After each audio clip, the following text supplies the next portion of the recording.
Quick rental বিদ্যুৎ উৎপাদন প্রকল্প পরিচালনায় মন্ত্রীর একক ক্ষমতা এবং এ বিষয়ে আদালতে প্রশ্ন তুলতে না পারা সংক্রান্ত বিশেষ আইনের দুটি ধারা কেন অবৈধ ঘোষণা করা হবে না জানতে চেয়ে রুল জারি করেছেন হাইকোর্ট।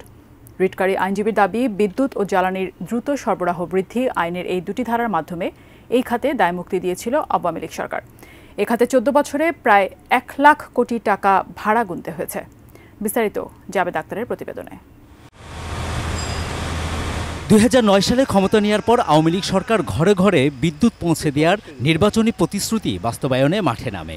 এরই অংশ হিসেবে ২০১০ সালে বিদ্যুৎ ও জ্বালানির দ্রুত সরবরাহ বৃদ্ধি বিশেষ বিধান আইন করে সরকার। সরকারের পক্ষ থেকে তখন বলা হয়েছিল, বিদ্যুৎ উৎপাদন বাড়ানো, সঞ্চালন, পরিবহন ও বিপণনের জন্য দ্রুত কার্যকরী ব্যবস্থা নিতেই এই আইন করা হয়। ২ বছর মেয়াদী এই বিশেষ আইন কয়েকবার সংশোধন করে সবশেষ ২০২৬ সালের অক্টোবর পর্যন্ত মেয়াদ বাড়ানো হয়। গত ১৮ আগস্ট সিপিডি সংবাদ সম্মেলনে আলোচিত সমালোচিত এই দায়মুক্তির আইন বাতিলের দাবি করে বলা হয়, গত ১৪ বছরে দরপত্র ছাড়া বিভিন্ন চুক্তি করা হয়েছে। শুধু ২০২৩-২৪ অর্থ বছরে ১১টি বিদ্যুৎ কেন্দ্রের জন্য ২২০ কোটি টাকা দিয়েছে সরকার, অথচ ৮০% কেন্দ্রই অলস পড়েছিল। গত কয়েক বছরে এই কুইক রেন্টালের জন্য ১ লক্ষ কোটি টাকার বেশি এই কোম্পানিগুলিকে টাকা দেওয়া হয়েছে।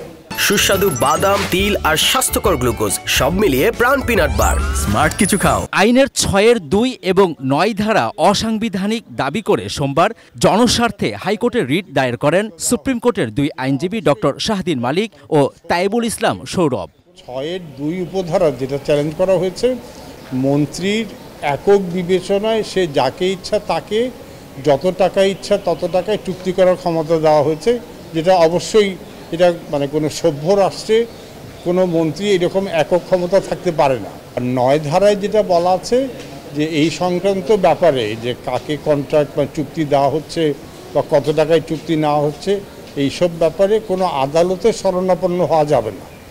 তো আদালতের এখতিয়ার রদ করতে পারে এমন কোনো তো আইন হতে পারে না। রিটের প্রাথমিক শুনানি নিয়ে বিচারপতি ফারাহ মাহবুব ও বিচারপতি এ.কে.এম. রবিউল হাসানের হাইকোর্ট বেঞ্চ বিদ্যুৎ ও জ্বালানি আইনের দায়মুক্তির দুটি ধারা কেন অবৈধ হবে না এই মর্মে রুল জারি করেছেন। কেন ৬-এর ২ আর ৯ ধারা অসাংবিধানিক ঘোষণা করা হবে না। যে বিদ্যুৎ উৎপাদন করুক না করুক, তারা প্রতি মাসে তারা ভাড়া পাচ্ছে এবং সরকারি হিসাব দিয়েছে যে এখন বোধহয় তাদের কাছে সরকারের ৭০,০০০ কোটি টাকা পাওনা আছে, মানে তারা সরকারের কাছে পায় ওই বিদ্যুৎ।